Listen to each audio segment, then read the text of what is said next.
tell you, the call of God is not the license to success. You can still fail. There were people in the Bible God did not call, they succeeded. You go and read your Bible. Elisha, there was no prophecy about him. Elisha was a farmer. He was not a prophet. But he subscribed to the law of mentorship until he carried the mantle. And other people like Moses, your Moses, didn't enter the promised land.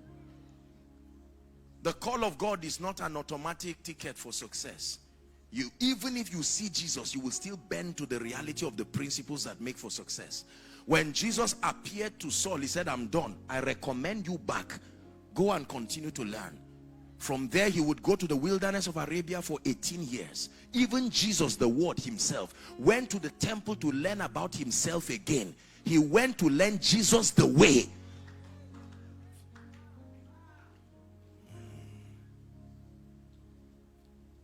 Is God helping us? So I look at my life and I love the Lord so much. But why is my family like this? Why is the ministry like this? I open a business and no one is coming, and I love God. Remember, as we say, I want to grow so that I will bless the house of God. Sincere desire, but not even the desire itself will automatically bring blessings. God is the God of systems. Please understand this. This is the name of God I want you to know and understand today. Systems.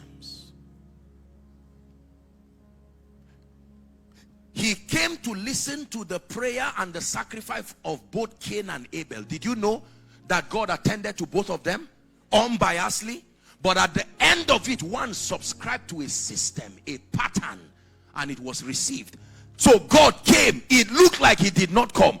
If you did not hear of the episode of what happened from God's side, you would think God ignored one. But he came to see both. He was not looking for men, he was looking for patterns. When he found his pattern, he honored it immediately. The same way your prosperity is not looking for you, it's looking for obedience to patterns. And if you are the one who has it, it will look like it's coming to you. The systemic nature of life is very powerful.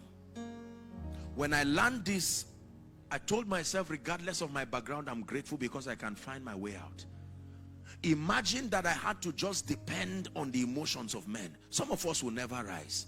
But the God of heaven who programmed this system, the same way you are sitting now, forget about what is in your pocket or not in your pocket.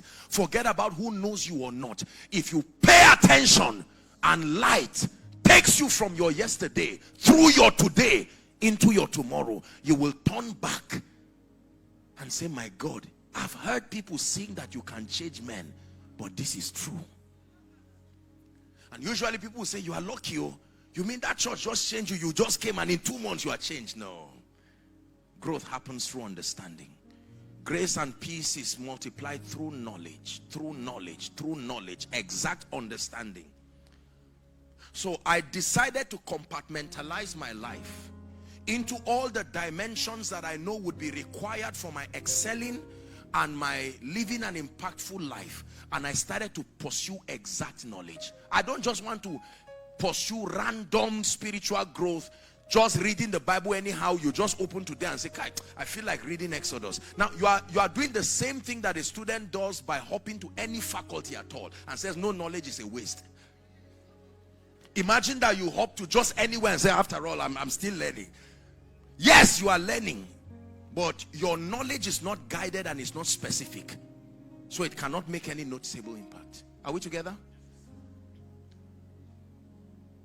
There is one thing that you can know, please hear me, and never beg for bread again until Jesus comes. There is one thing you can know, and it will look as if there is a charm on men every time they see you. These are possibilities. Let God be true. And let every man, let every culture, let every background, let every situation, let every mountain be a liar. There is something your business can have and know and do. People of God, that what you see now that you call success will be what those you raise will be doing, because you will scale to a height unimagined. Do not peg yourself and plateau at a level and convince yourself this is all there is. No. I came to challenge you. It is the power of light. When you faint, is proof that there is weakness somewhere. And much more than just an impartation, he sends light first. An impartation is useless when your understanding is barren. Remember, the oil assumes the shape of the container. If you turn the container this way, the oil will look like it's pouring. If you keep the container up, the oil will look secured. The oil is there with its potential, but the container controls what it does. When your capacity is small, impartation becomes almost unfruitful. That's why people fall down and stand up again and again and return back. Because your container was almost pouring, and as you were putting the oil, it still came out.